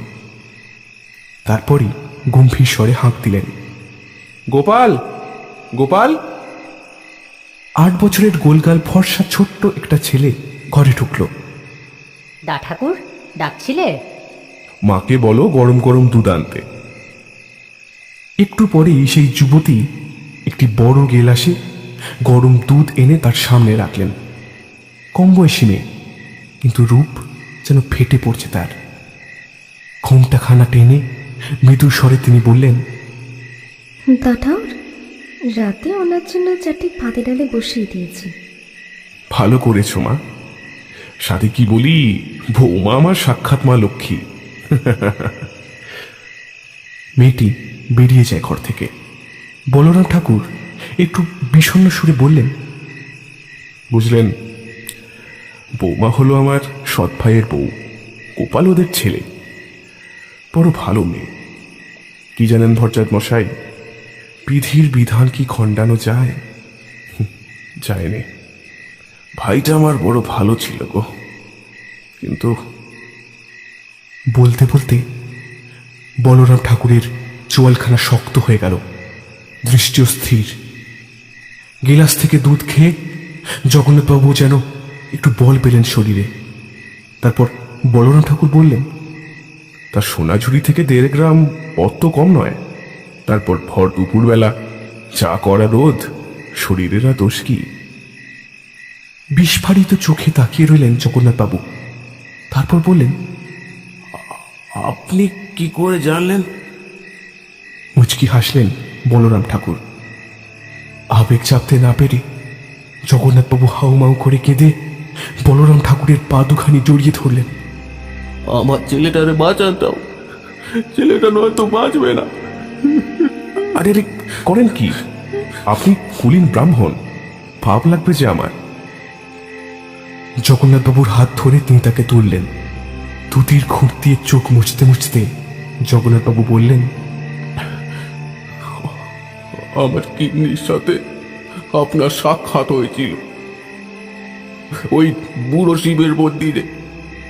উনি বললেন আপনার কথা। কি যে চলছে তাও কিছুই বুঝছি না। বেশ, একটু খুলেই বলুন সব। ধীরে ধীরে প্রথম থেকে এই সব কথাই বললেন জগন্নাথবাবু। শুনতে শুনতে বলরাম ঠাকুরের মুখখানাও শক্ত হয়ে গেল। তিনি এক মনে চোখ বন্ধ করে থাকলেন। তারপর আস্তে আস্তে বললেন, আপনি ওনাদের একা রেখে এসে ভালো করেননি ভট্টাচার্য মশাই। ঘরে যাকে রেখে এসেছেন সে কোনো সামান্য কিছু নয়। আপনি না থাকার সুযোগ সে নেবেই। দুটো মেয়ে মানুষ একা বাড়িতে। জগন্নাথবাবুর মুখখানা এবার ভয়ে শুকিয়ে গেল। বলরাম ঠাকুর তার কাঁধে হাত দিয়ে বললেন, আমি দেখছি কি করতে পারি, আপনি বিশ্রাম করুন। আস্তে আস্তে ঘর থেকে বেরিয়ে গেলেন বলরাম ঠাকুর। একটু পরেই ওই বিধবা বৌমাটি এসে বললেন, বলছি রান্না হয়েই গেছে, এখন কিছু মুখে দেবেন? জগন্নাথবাবু বললেন, সে হবে ক্ষণ। বলছি মা, বলরাম ঠাকুর কোথায়? আসলে দাঠাও তো পুজো করতেছেন, এখন ওনারা ডাকা চলবে না। মনের ভয়টা বড় কাবু করে ফেলেছে জগন্নাথবাবুকে। এক মনে তার ইষ্ট রাধা মাধবকে স্মরণ করতে থাকেন তিনি। বেশ কিছু সময় পরে বলরাম ঠাকুর ঘরে ঢুকলেন। খুব অবাক হয়ে বললেন, আপনি এখনো দুটো খাননি ভট্টাচার্য মশাই? এ কি কাণ্ড! অতিথি নারায়ণ বলে কথা। বলি বৌমা, অতিথি ঠাকুরকে দুটো খেতে দাও। যুবতী এসে বললেন, সব হয়ে গেছে দাঠাও, আপনার এবার 2টি করে মুখে তুলুন, সব হয়ে গেছে। এত যত্ন করে খেতে দেওয়া হয়েছে দেখে জগন্নাথবাবুর মনটা ভরে গেল। ছকছকে কাঁসার থালায় সাদা ফুলের মতো ভাত, মুগের ডাল, উচ্ছে ভাজা, বেগুন ভাজা, 5 মেশালি সবজি আর ছানার ডালনা। বড় তৃপ্তি করে খেলেন জগন্নাথবাবু। ওইসব ঘটনা তরুণ অনেক দিন ভালো করে তার খাওয়া হয়নি। খাওয়া শেষে শোবার আগে বলরাম ঠাকুর বললেন, কাল ভোরেই আমরা রওনা দেব পঞ্চায়েত মশাই, চিন্তা করবেন না, সকলেই তেনার কৃপায় ভালো থাকবেন। সেই রাত্রে জগন্নাথবাবু প্রথমে বেশ গভীর ঘুম ঘুমালেও মাঝরাতে একটা অদ্ভুত শব্দে তার ঘুম ভেঙে গেল। ঘরের মধ্যে একটা কোমর ভ্যাপসা গরম, তেমনি তীব্র কটু আস্তে গন্ধ। ঘরের লণ্ঠনটি টিমটিম করে জ্বলছে, সেটা তেলটুকুও বোধহয় ফুরিয়ে এসেছে। মশারির জন্য এক ফোঁটা হাওয়া ঢুকছে না বিছানায়। কেমন একটা অস্বস্তি হতে থাকে জগন্নাথবাবু। উঠে বসলেন বিছানায়। অন্ধকারে তার চোখটা একটু সয়ে যেতেই হঠাৎ দেখলেন মশারির বাইরে একটা একটা জ্বলন্ত দৃষ্টি। মুখের আদলটা খানিকটা তার ভাইপো রতনের মতো। তিনি অনুভব করলেন তার মেরুদণ্ড দিয়ে একটা শীতল স্রোত বয়ে গেল। সেই অবয়ব যেন হি হি করে হাসতে হাসতে তাকে বলল,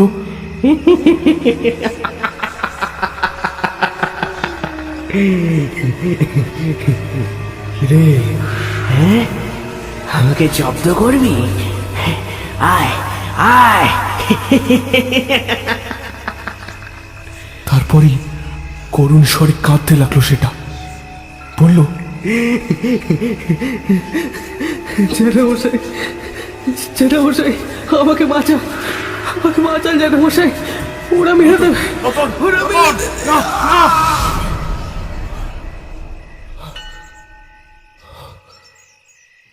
ঠিক এই সময় তার কানে আসে দূরে যেন ঘন্টা বাজছে, মন্ত্রোচ্চারণ হচ্ছে। চোখ খুলতেই তিনি অবাক হলেন। কই, কেউ কোথাও নেই, কুমোট আবহাওয়াও নয়, দিব্যে ফুরফুর করে ঠান্ডা বাতাস বইছে। ভয়ে ভয়ে মশারির বাইরে এলেন তিনি। দোর খুলতে জোরে জোরে মন্ত্রোচ্চারণ শুনতে পেলেন। আকাশ তখন অন্ধকার, দূরে কোথাও জোরে জোরে ঘন্টা বাজছে। বুঝলেন ভোর হয়েই এসেছে। গৃহমধ্যের কুয়াতেই তোলা জলে স্নান সেরে আগের দিন রাতে দেওয়া তার পরিষ্কার ধুতি পরে একটু এগোতেই জগন্নাথবাবু দেখলেন বলরাম ঠাকুর মন্দিরে পূজায় বসেছেন। তিনিও সেখানে বসেই ইষ্টমন্ত্র জপ করতে লাগলেন। ভিতরের অস্থির ভাবটা ধীরে ধীরে কমে গেল তার। পূজা সমাপ্ত হবার পর বলরাম ঠাকুর তাকে বললেন, তা ভট্টাচার্য মশাই, ভালো ঘুম হয়েছিল তো? একটু ইতস্তত করে জগন্নাথবাবু তার ভোরের অভিজ্ঞতার কথা সবই বললেন। সব শুনে বলরাম ঠাকুর বললেন, আপনি ভুল হয়তো দেখেননি ভট্টাচার্য মশাই। ভাইপোর মধ্যে যেটুকু সত্তা এখনো বাকি আছে সেটুকুই হয়তো আপনার কাছে আশ্রয় চাইছে। চলুন, আর দেরি করা ঠিক হবে না, বেরিয়ে পড়তে হবে সকাল সকাল। তারা দুজনেই তৈরি হয়ে বেরিয়ে পড়ে সোনাঝুরির উদ্দেশ্যে। পথে যেতে যেতে জগন্নাথবাবু সেই রাখালের কথাও বলরাম ঠাকুরকে বললেন। এক নরম হাসি খেলে গেল বলরাম ঠাকুরের মুখে। তিনি বললেন, সবই মায়া ভট্টাচার্য মশাই, আপনি সৎ ব্রাহ্মণ, তাই হয়তো কেউ এসেছিল। একটু থেমে তিনি আবার বললেন, কে যে কখন এসে উপকারটুকু করে যায় আমরা বুঝিনি। খালি টাকা পয়সা নিয়ে ব্যস্ত সকলে। এই দুনিয়ায় কত কি যে আছে আমাদের অবিশ্বাসী মন বিশ্বাস করতে চায় না। আকাশ পরিষ্কার, ছকছকে নীল, সূর্যের কনকনে তেজ ছড়িয়ে পড়ছে চারিদিকে। মেঠো লাল কাঁকুড়ে পথ বেয়ে এগিয়ে চলেছে তারা দুজনেই। মাথায় কালো ছাতা, লাল কাঁকুড়ে পথ তপ্ত হয়ে যেন ছ্যাঁকা দেয়। সাথে গরম বাতাস ঝাপট মারছে চোখে মুখে। গলগল করে ঘাম বেরোচ্ছে তাদের শরীর দিয়ে।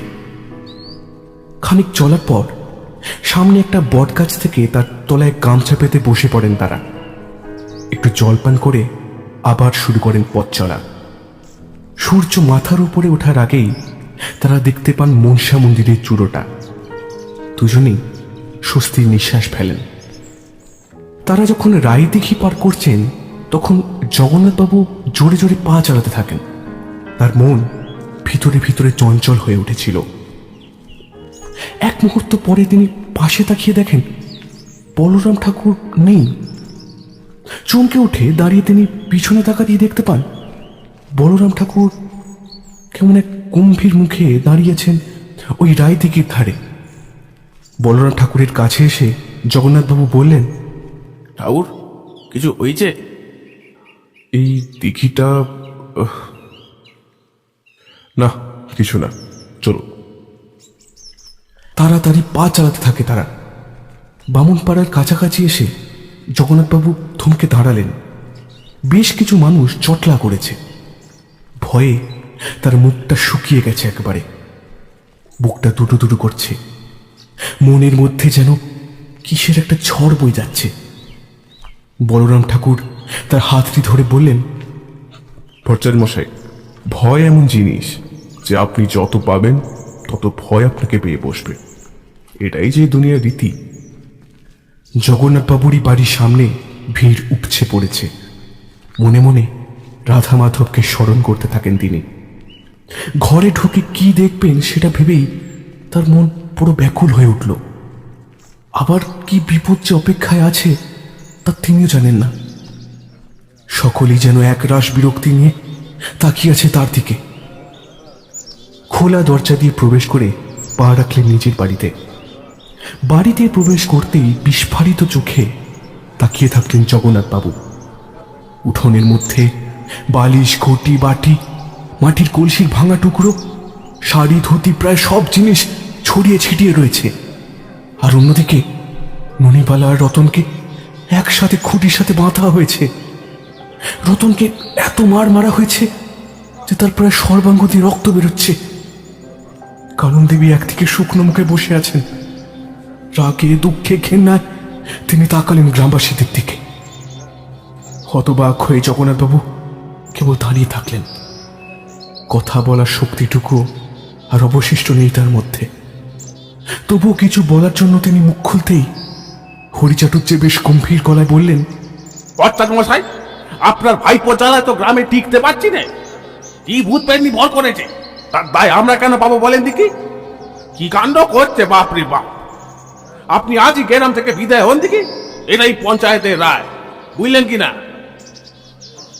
জগন্নাথবাবু কিছু বলার আগেই বলরাম ঠাকুর হাত জোর করে বললেন, বলি কি, সোনাঝুরি গ্রামবাসীদের কাছে আমি অতিথি। আমাকে এই বুড়ো শিব মন্দিরের ঠাকুর মশাইও চেনেন। সেরম হলে তাকে একবার জিজ্ঞাসা করে নিন। তাও আমাকে আপনারা চিনবেন না।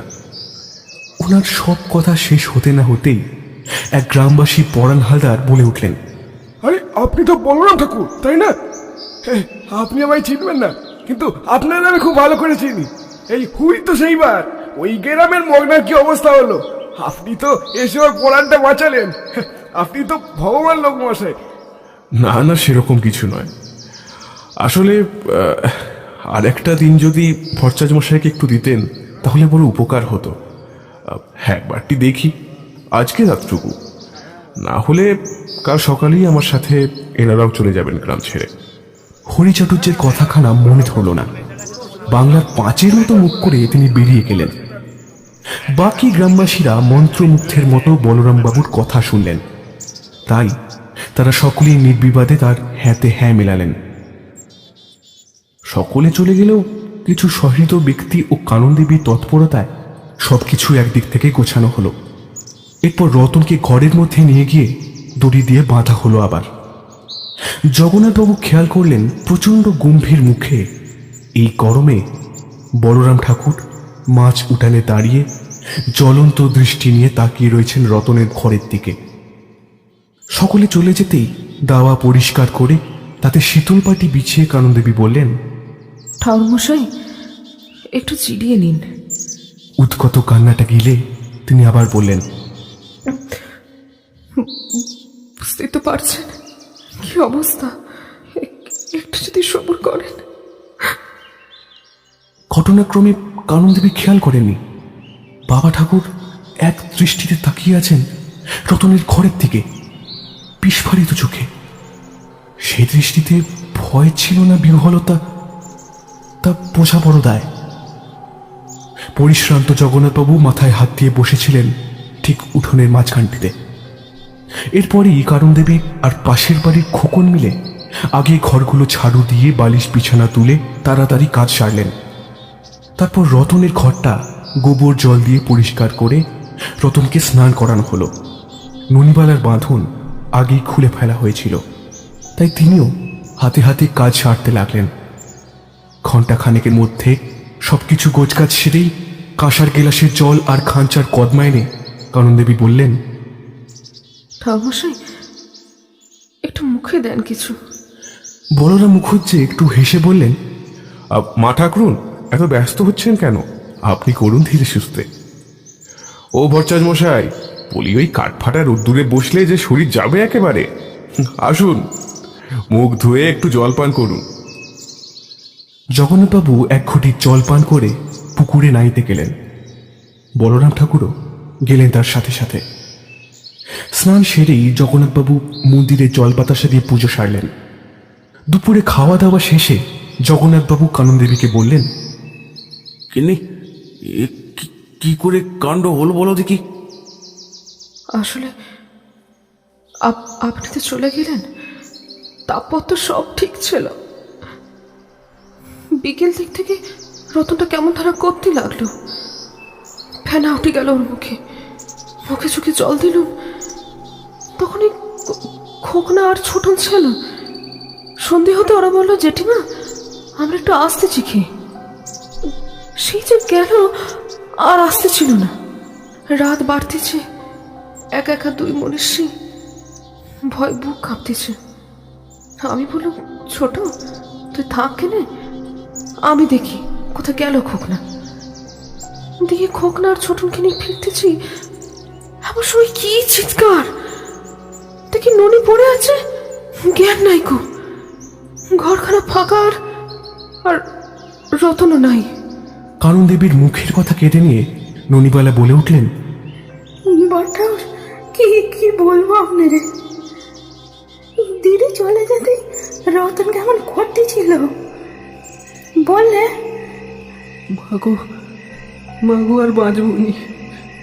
তোমার কোলে একটু শুতে দাও মা, একটু শুতে দাও। আমি কাছে যেতেই বলে, হাতে কি ব্যথা, হাতটা খুলে দাও না মা। আমি তোমার দুটো পায়ে পড়ি, হাতটা খুলে দাও না। ছেলের কষ্ট হচ্ছে দেখে আমি যেই না খুলেছি, অমনি ও সব খুলে আমারই গলাটাকে ধরলো।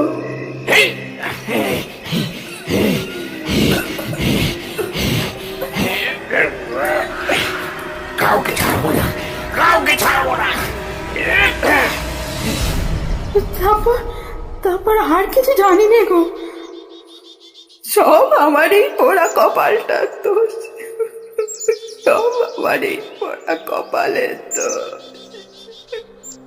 এসব বলতে বলতেই ফুঁপিয়ে ফুঁপিয়ে নদীবালা কাঁদতে লাগলেন। কাননদেবী বললেন, আমি বুঝতে পারছিলাম না কি করতে পারি।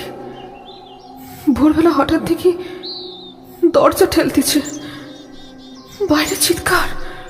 খুলতে দেখি হরিচট হচ্ছে, তার লেটিলগুলো আর কিছু লোক। রতনটাকে দিঘিতে নেমে কাঁচা মাছ খেতেছিল। তারপর সে নাকি হরিচটের ঘরে ঢোকে। হরিচটের লেটিলরা রতনকে মারতে থাকে। ছোট বাধা দিতে চায় তো ওকেও বেঁধে দেয় খুঁটির সাথে। উনি আবার গ্রামের লোক জড়ো করতে গেছিলেন। সাত সকালে সকলে তামাশা দেখতে। ওনারা সবকিছু ছুঁড়ে ফেলতেছিল। এইসব বলে কাননদেবী থামলেন। বলরাম ঠাকুর বললেন, শোনো মায়েরা, তোমাদের অনেক ধৈর্য ধরতে হবে। আমি দেখি কি করতে পারি। এ বড় কঠিন জিনিস। জগন্নাথবাবুর মনে পড়ে গেল রাত্রের সেই স্বপ্নের কথা। ভয়ে তার ভিতর অব্দি শুকিয়ে গেল। মুখ শুকনো করে তিনি ইষ্টদেবের উদ্দেশ্যে মাথায় হাত ঠেকালেন। বিকেলে বলরাম ঠাকুর বেরোলেন গ্রাম দেখতে।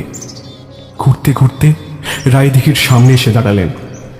মনে হতে লাগলো একটা পরিচিত গন্ধ তার নাকে আসছে। গন্ধটা কোথায় পেয়েছেন কিছুতেই মনে পড়ছে না তার। খাটে চুপ করে বসতেই তার মনে হলো কেউ যেন দীর্ঘ নিঃশ্বাস ফেলছে, যেন অনেক ব্যথা, বেদনা, কষ্ট লুকিয়ে আছে।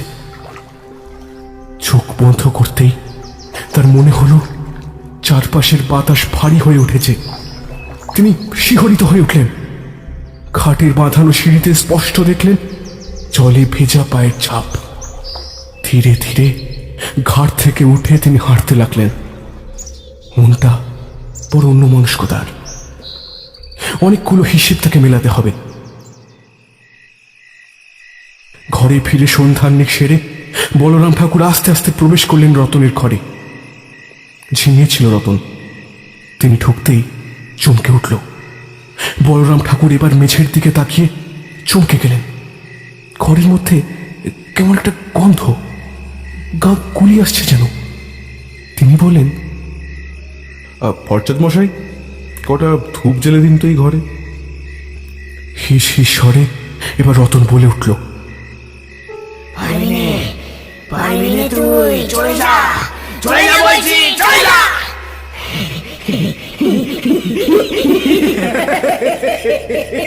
হাসতে শুরু করে রতন। থুতু ছেটাতে থাকে রতন চারিদিকে। বলরাম ঠাকুর তার মাথায় হাত রেখে মন্ত্রপাঠ করতে থাকে। রতন ছটফট করতে থাকে, যেন সর্বাঙ্গে তার অসহ্য জ্বালা। তারপর ধীরে ধীরে সে শান্ত হয়। বলরাম ঠাকুর বাইরে এসে বলেন, ভট্টাচার্য মশাই, যজ্ঞের সব প্রস্তুত? হ্যাঁ বাবা ঠাকুর, সব তৈরি। বেশ, রতন আর বাড়ির সকলকে গণ্ডির মধ্যে রাখবেন। বলরাম ঠাকুর শুদ্ধ হয়ে এসে গণ্ডি টানলেন। খোকনদের সাহায্যে রতনকে গণ্ডির মধ্যে বেঁধে রাখা হলো। মণিবালা আর কাননদেবীকেও গণ্ডির মধ্যে নিয়ে এলেন। রতন রাগে হিস হিস করতে থাকে। তারপর যজ্ঞ শুরু হয়। প্রথমে কিছু সময় সব ঠিক থাকে। তারপর রাত্রি বাড়তেই যজ্ঞের অগ্নিশিখা জ্বলে ওঠে। রতন কেমন যেন অদ্ভুত ভঙ্গিতে কাঁদতে থাকে। বলরাম ঠাকুর মন্ত্র উচ্চারণ করতে শুরু করলেন। বাকি তিনজন স্তব্ধ হয়ে বসে দেখতে থাকে সবকিছু। তাদের মুখে ভয়ের ছাপ স্পষ্ট। রাত বাড়তেই হঠাৎ শুরু হয় শুকনো ধুলোর ঝড়। আকাশ পরিষ্কার, এতটুকু মেঘ নেই। কোত্থেকে যে এতগুলো ধুলো আর শুকনো পাতা এলো তা তাদের অজানা। ধুলোয় চারিদিক যেন ঠেকে গিয়েছে। ওরা তিনজন শক্ত করে ধরে থাকে একে অপরের হাত। এত ঝড়েও রতন কিন্তু নির্বিকার।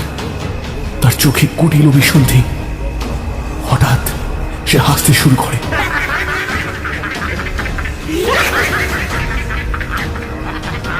সেই হাসি যেন থামতেই চায় না। আস্তে আস্তে ঝড় থেমে যায়। শুরু হয় রতনের চিৎকার।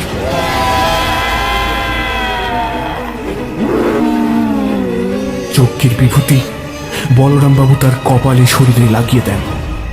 তারপরেই রতন চিৎকার থামিয়ে চুপ করে সব দেখতে থাকে। এই কদিনে এত শান্ত তাকে কেউ দেখেনি। ছেলেটা যেন বিধ্বস্ত, শ্রান্ত। বলরাম ঠাকুর বলে ওঠেন, এবারে আপনারা একটু ঘরের ভিতরে যান, আমি একাই থাকবো। জগন্নাথবাবু, কাননদেবী আর ননিবালা আস্তে আস্তে ঘরে ঢুকলেন। ননিবালা বারবার তাকান ছেলের দিকে, আঁচলে চোখ মুছতে থাকেন। সকলে চলে যেতেই বলরাম ঠাকুর ফিস ফিস করে রতনের কানে কানে বেশ কিছু কথা বলেন। তারপর তিনি পদ্মাসনে বসে তার এক হাত রতনের বুকে রেখে মহামৃত্যুঞ্জয় মন্ত্র জপ করতে শুরু করেন। তারপরই ইষ্টমন্ত্র জপ। রতন শান্ত হয়ে বসে থাকে। কিছু পরে এক প্রচন্ড শব্দ পেয়ে জগন্নাথবাবু বাইরে এসে দেখেন তাদের ঘরের কোণের আম গাছটায় ধুধু করে আগুন জ্বলছে। অথচ আকাশ পরিষ্কার, এক টুকরো মেঘও নেই। এ যেন বিনা মেঘে বজ্রপাত। সকলে আগে জল ঢেলে আগুন নেভায়। গাছটা পুড়ে কালো হয়ে গেছে। সকলে দেখে রতন মাটিতে শুয়ে আছে। যেন নিশ্চিন্তে ঘুমোচ্ছে। আর বলরাম ঠাকুর পরম মমতায় তার মাথায় হাত বুলিয়ে দিচ্ছেন। জগন্নাথ বাবুকে দেখে তিনি এককাল হেসে বললেন, আসুন ভট্টাচ মশাই, ছেলের ওপর দিয়ে কম ঝড় গেল। আসুন, ধরুন দেখি, ঘরে নিয়ে যেতে হবে তো। দুজনে হাত ধরাধরি করে রতনকে ঘরের মধ্যে নিয়ে যাবার পর জগন্নাথ বাবু যখন খাটের সাথে তার হাত বাঁধতে গেলেন, তখন বলরাম ঠাকুর বললেন, আরে করেন কি? ভট্টাচ মশাই, আর হাত বাঁধতে হবে না। কানন দেবী আর ননিবালা পিছনে পিছনে আসে। ভয়ে ভয়ে ননিবালা বলেন, আচ্ছা আচ্ছা, ওই বিশেষটাকে চলে গেছে ঠাকুর? বলরাম ঠাকুর মুচকি হেসে বলেন, আপনারা শুতে চলুন, আমি থাকছি এখানে। আমার শুধু একখান ওই শীতল পাটি আর বালিশ দিলেই হবে ক্ষণ। আমি তো আছি, আর কোনো ভয় নেই আপনাদের। সেদিন রাত্রে নির্বিঘ্নে ঘুমায় জগন্নাথবাবুর বাড়ির সকলে। কিন্তু ভোরের দিকে হঠাৎ তার কানে আসে এক তীব্র কোলাহল। ঘুম ভেঙে যায় জগন্নাথবাবুর। ভীত জগন্নাথ ভট্টাচার্য তাড়াতাড়ি রতনের ঘরে গিয়ে দেখেন সে নিশ্চিন্তে ঘুমোচ্ছে, আর বলরাম ঠাকুরও শুয়ে আছেন দরজার বাইরে।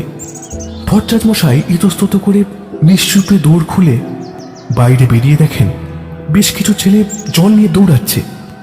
তিনি ধীরে ধীরে দরজা ভেজিয়ে একটু এগোলেন। দেখলেন বামুনপাড়ার শুরুর দিকে সকলে জটলা করে কোলাহল করছে। আর একটু এগোতেই তিনি দূর থেকে একটা কালো ধোঁয়া দেখতে পান, যেন কোথাও আগুন লেগেছে। এদিকে সকলে বালতি বালতি জল এনে ঢালছে। আর একটু এগোতেই ভীষণ চমকে দেখেন গ্রামের মোড়ল সেই হরিচাটুর্যের বাড়িতে আগুন লেগেছে। হরিচাটুর্যের মেয়ে ও গিন্নি বাইরে দাঁড়িয়ে করুণ স্বরে বিলাপ করছে। হরিচাটুর্য নাকি বেরোতে পারেনি সেই ঘর থেকে।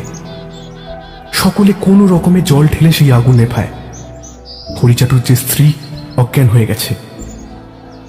আগুন নিভে এলে জগন্নাথবাবু দেখেন ক্ষয়ক্ষতি সেই রকম হয়নি, শুধু মেহগনি কাঠের খাট সহ হরিচাটুর্যের শরীরটা পুড়ে কাঠের মতো হয়ে গেছে।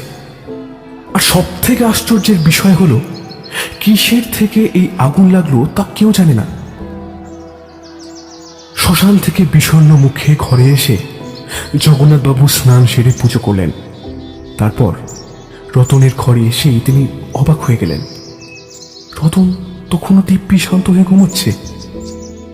তিনি নিষ্পলক দৃষ্টিতে তাকিয়ে থাকলেন তার সন্তান সম ভাইপো রতনের দিকে। জানালা দিয়ে রোদ ঢুকছে, বিছানায় পড়ছে সেই রোদের আভা। জগন্নাথবাবু রতনের কাছে গিয়ে বসতেই আস্তে আস্তে রতন চোখ খোলে, তারপর উঠে বসে। জগন্নাথবাবুর দিকে তাকিয়ে একটু হেসে বলে, জেঠু, কি দেখছো? বলতে বলতেই ভট্টাচ মশাই দু চোখ দিয়ে জল গড়িয়ে পড়ে। বাপ আমার, তোর ভালো লাগছে বাবা? বড় কষ্ট পেলি না রে? কই গো তোমরা গিন্নি বৌমা, এদিকে এসো। জগন্নাথবাবুর গলা শুনে কানন দেবী আর ননিবালা ছুটে আসে। অবাক হয়ে চেয়ে থাকে তারা। ননিবালা এসে জড়িয়ে ধরেন রতনকে।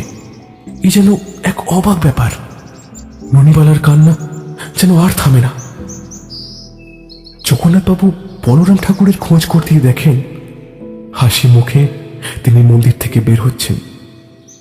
জগন্নাথবাবু সজল চোখে তার হাত দুখানি ধরে বললেন, আপনার এ উপকার কোনোদিন ভুলবনি। বলরাম ঠাকুর মুচকি হাসেন, তারপর বলেন, আচ্ছা শুনুন, রতনকে গরম জলে স্নান করিয়ে কাঁচা কাপড়খান পরিয়ে দেন, আর ঘরটাও একটু শুদ্ধ করতে হবে কিন্তু। ননিবালা তাড়াতাড়ি গরম জল করে রতনকে স্নান করিয়ে দেয়, আর কানন দেবী গোবর জল দিয়ে ঘরটি পরিষ্কার করেন। জগন্নাথবাবু ঘরটিতে পুজোর ব্যবস্থা করেন। সকল কাজ সেরে চাটাই পেতে দাওয়ায় বসে জগন্নাথবাবু আর বলরাম ঠাকুর কথা বলছেন। বলরাম ঠাকুর বললেন, শ্মশানে এক অদ্ভুত শান্তি আছে, জানেন তো ভট্টাচার্য মশাই। যখন শ্মশানে যেতুম সেটা অনুভব করেছি। জগন্নাথবাবু কিন্তু কিন্তু করে বললেন, বাবা ঠাকুর, অবহেলেন তো একটা কথা বলি। হ্যাঁ নিশ্চয়ই, বলুন। অনেক প্রশ্ন আছে বাবা ঠাকুর। আপনি কি করে এই অসম্ভবকে সম্ভব করলেন? আর আপনি কি করে বুঝেছিলেন যে বিপদ আছে? গিন্নিকে বলেছিলেন, আর কে এসেছিল ঠাকুর? আর গেলই বা কি করে? আর আর আপনার ঘরে যে হদিশ দিয়েছিল যে ছেলেটি, সেই উদাও হয়ে গেল কি করে? কিছুটি মাথায় ঢুকছে না ঠাকুর। আমি কি করে বুঝলাম? সবই গুরু কৃপা ভট্টাচার্য মশাই, সে অনেক গল্প।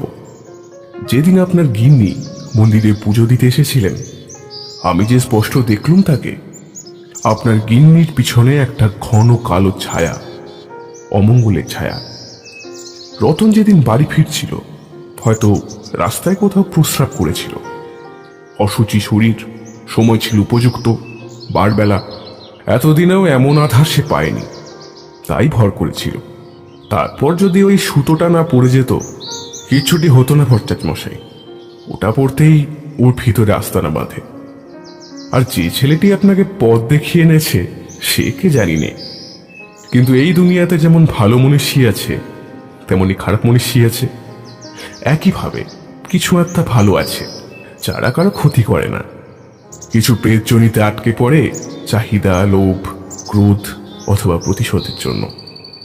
আপনি যেদিন এসেছিলেন, সে এসেছিল ভয় দেখাতে, রাত্রির বেলা। বাকি কথা বলবো ভট্টাচার্য মশাই, অপেক্ষা করুন। কি জানেন, পাপ কাউকে ছাড়ে না হে। শেষের কথাগুলি বড় অন্যমনস্ক হয়ে বললেন বলরামবাবু। ঠিক তখনই সদর দরজায় কড়া নাড়ার আওয়াজ কানে এলো তার। কাননদেবী গিয়ে দরজা খুলতেই গ্রামের মাথারা, কিছু প্রৌঢ় যুবক ব্যক্তি সকল প্রবেশ করলেন জগন্নাথবাবুর ভিটেতে। তাদের মধ্যে একজন সেই হরিচাটুর্যের ছেলেও রয়েছে। তাদের মাঝে এক বয়স্ক লোক বললেন, ভট্টাচ, আজ গ্রাম ছেড়ে যাচ্ছ তো? তোমার ঘরের অশান্তি কিন্তু পুরো গ্রামে ছড়াচ্ছি। হ্যাঁ। বলরাম ঠাকুর হাত জোর করে নমস্কার করে তার মুখের কথা কেড়ে নিয়ে বললেন, আগে বলছিলাম 7 পুরুষের ভিটে মাটি, এই মাটি ছাড়া করলে ব্রহ্মশাপে তো গ্রাম ছাড়খাড় হবে। তাছাড়া কাল রতন কোথাও যায়নি, তাকে আমি নিজে পাহারা দিয়েছি, আর সে এখন সুস্থ হয়ে গেছে। তা ভট্টাচার্য মশাই, একটু রতনকে ডাকুন না। হ্যাঁ, বাবা রতন, একটু বাইরে আয় তো বাবা। রতন ধীরে ধীরে বাইরে আসে। রতনকে এই অবস্থায় দেখে গ্রামের লোকজন চমকে যায়। বলরাম ঠাকুর মুচকি হেসে বললেন, আচ্ছা বলছি, আপনাদের গ্রামে বছর 4 আগে দামিনী বলে কারোর বিয়ে হয়েছিল কি? হ্যাঁ, দামিনী আমার বউ ছিল। শালা ঢেমনি মেয়ে, কদিন ঝড়ে গেছি অমনি অন্য মরদ নিয়ে পালিয়েছে। বলে ওঠে হরিচাটুর্যের ছেলে। কঠিন স্বরে বলরাম ঠাকুর বললেন, ভুল বললে, দামিনী পালায়নি। চমকে থাকা ছেলেটি। তোমার বাপ হরিচাটুর্যে 10,000 টাকা যৌতুক চেয়েছিলেন, তা দামিনীর গরিব বাপ দিতে পারেনি। সেই রাতে তোমার মা, বোন ও গ্রামের সকলে যাত্রা দেখতে গিয়েছিল। তোমার বাপের শরীর খারাপের জন্য দামিনী যায়নি। সেই রাতেই আগুন লাগে ধানের পালুয়ে, আর ধানের সাথেও দামিনীকেও তোমার বাপ জ্বলন্ত জ্বালিয়ে দেয়।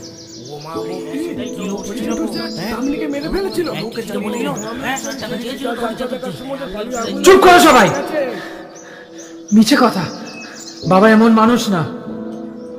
বিষণ্ণ হেসে বলরাম ঠাকুর বললেন, বাবা, তোমার স্ত্রী অন্তঃসত্ত্বা ছিল, তাই তার এত আক্রোশ।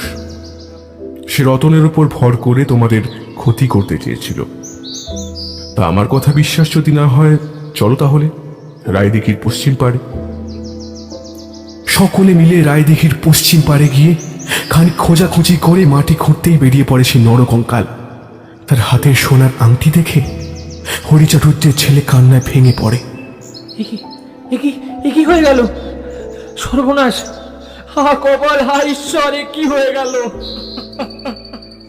বাবা, বাবা, এটা তুমি কি করলে বাবা? তারপর সেই শবটির দাহ করার ব্যবস্থা হয়। এসব দেখে জগন্নাথ বাবুর মুখ হাঁ হয়ে যায়। বলরাম ঠাকুর বলেন, কি জানেন ভট্টাচ মশাই, ছেলের মায়া কাটাতে পারেনি ওই পোড়াক পালিটা। সেই দিন আপনার গিন্নির পেছনে আর রতনের ঘরেও আমি প্রথম দিন দেখেছি ওই মেয়ে মানুষের ছায়া। ওই ঘরে ঢুকেই একটা তীব্র আঁশটে গন্ধ পাই। আর সেদিন রায়দিঘি দেখেই কেন চমকেছিলাম জানেন? ওই দিঘির বাতাস ভারী, একটা অদ্ভুত গন্ধ, গা গুলিয়ে ওঠা গন্ধ চারপাশে। অশুভ কিছু হলে এমন আভাস থাকে ভট্টাচ মশাই। আপনার রতনের ঘরে আমি স্পষ্ট দেখেছিলাম জলপায়ের ছাপ। সেদিন যখন রায়দিঘিতে বসেছিলাম, কান এসেছিল চাপা কান্না, খুব কষ্টের কুমড়ে ওঠা কান্না। সেদিনও ওই একই গন্ধ পাই। চোখের পরেই যখন রতনকে ধরলাম, জলের মতো সব পরিষ্কার দেখতে পেলাম। সে যে কি কষ্ট ভট্টাচ মশাই, কি বলি। তাকে বললাম, মারে, ছেলেটা নির্দোষ, ওকে ছেড়ে দে মা, তুই নে তোর প্রতিশোধ, ছেলেটাকে ছেড়ে দে। বলেছিলাম চিহ্ন দিবি, তুই চলে যাচ্ছিস তার। তাই আপনাদের আম গাছটা ওইভাবে, যাক, সে কথা রেখেছিল। ভট্টাচ মশাই, ওই ওই দেখুন, সে মুক্তি পেয়ে চলে যাচ্ছে। জীবনের দুঃখ কষ্ট সবকিছুর সীমা পার করে চলে যাচ্ছে। জগন্নাথবাবু দেখলেন চিতার আগুন উঠেছে ঠিক যেন আকাশ অব্দি, আর বলরাম ঠাকুরের দু চোখ দিয়ে জল গড়িয়ে পড়ছে। তার দুই চোখ বন্ধ, কিন্তু মুখে এক অসীম প্রশান্তি।